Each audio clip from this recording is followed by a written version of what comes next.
Hi guys, this is Utkarsh Jain and this is my final video for this season for June 2018 Level 1 exams. And as I discussed in the previous video, today we'll be discussing some very important tips for the exams coming this Saturday. So this is roughly what we'll be going through. First, we'll have some discussion on time management and then some of the important experiences that candidates have had in the past. Alright, so let's get on with the time management first. 120 questions, 3 hours. Now here is what most of the people would do. Initially when you start your paper, you're generally very slow, right? Because you're still understanding how things are. So it takes you a little time to warm up. So those are your 15 odd minutes.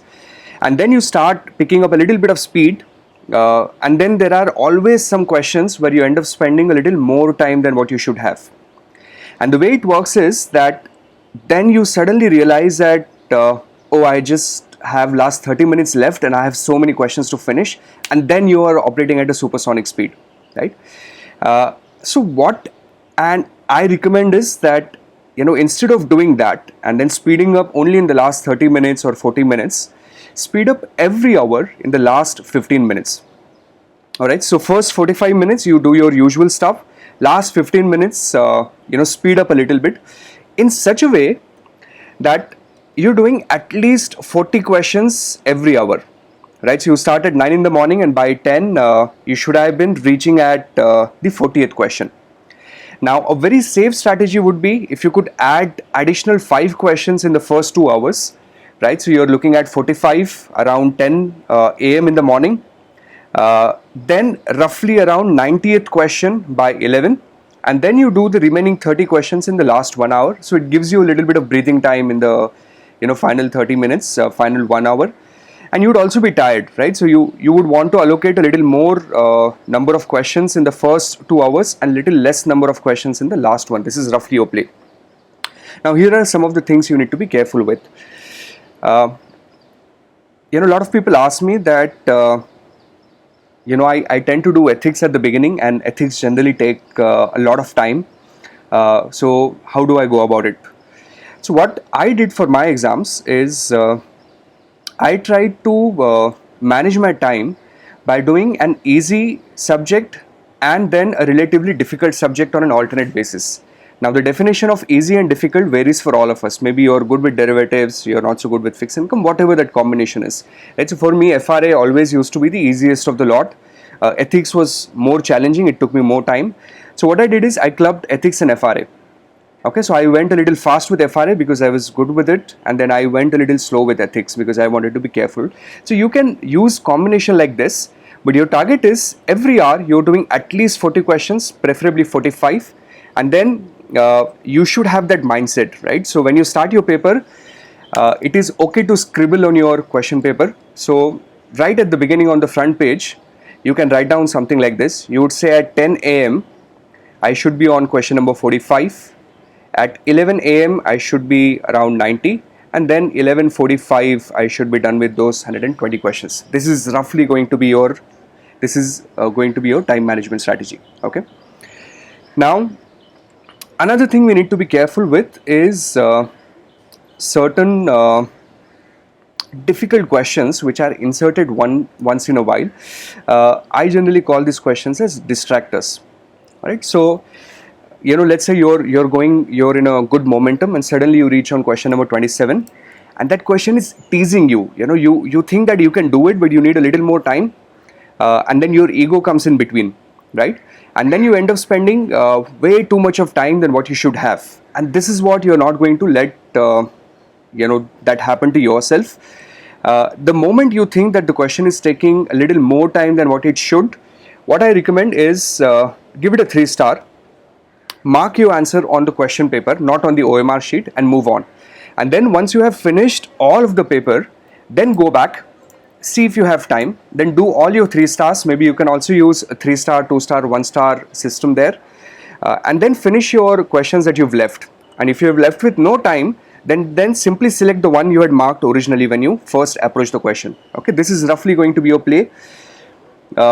It's always smart idea to do all the 120 questions even with relatively moderate level of confidence compared to just doing 80 questions with good confidence. All right, so please make sure you attempt all of them. This is roughly the time management strategy.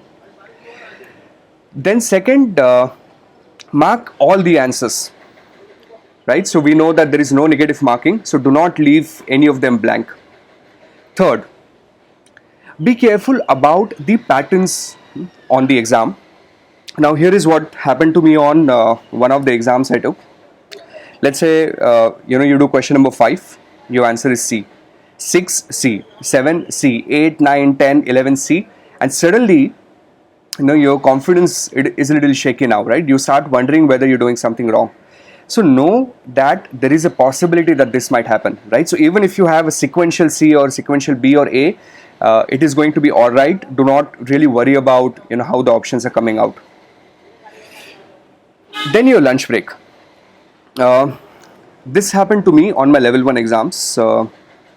I took my level 1 exams in Kathmandu, and my morning paper was really nice, right? So I came out and I was very curious about understanding how other people did, and I kept on talking about how easy the paper was or how difficult the paper was, and discussing paper in the afternoon.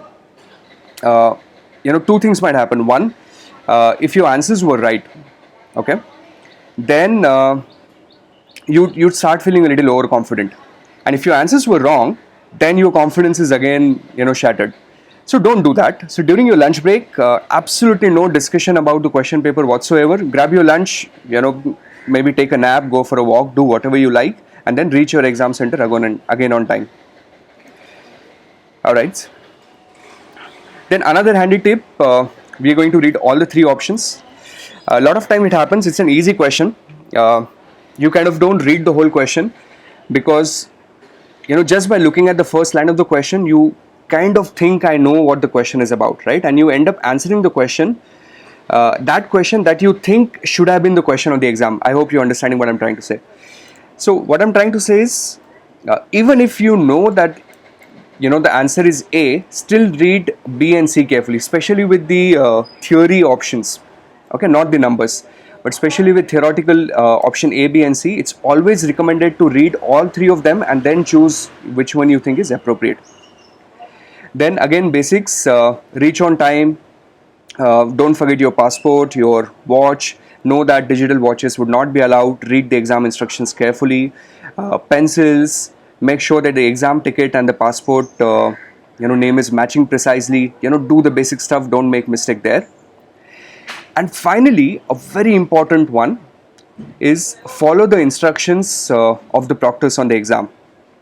Every exam I hear the stories of the candidates whose results are withheld, and there is some professional misconduct investigation that's happening against them. You don't want to be in that situation, right? So be extremely careful, follow all the instructions closely, stop writing when they ask you to stop writing, do not look at other people, just put your head down for those 3 hours, focus on your paper, and of course it's a question of just 6 hours, and then you're free for a lot of months after this. Alright, so this is roughly the set of instructions that I had for you. If you have any other questions, you can always put them in comments. So finally, wish you all the best. I'm sure all of you have worked really hard for this, and it is all going to play out well for you. So keep your nerves, take it easy in the last 3-4 days, don't stress too much. As I said in the previous video, don't study a day in the evening, just go for a movie, do whatever you like, cut yourself off from studies, and give you 100% on the day of exams. Thank you very much.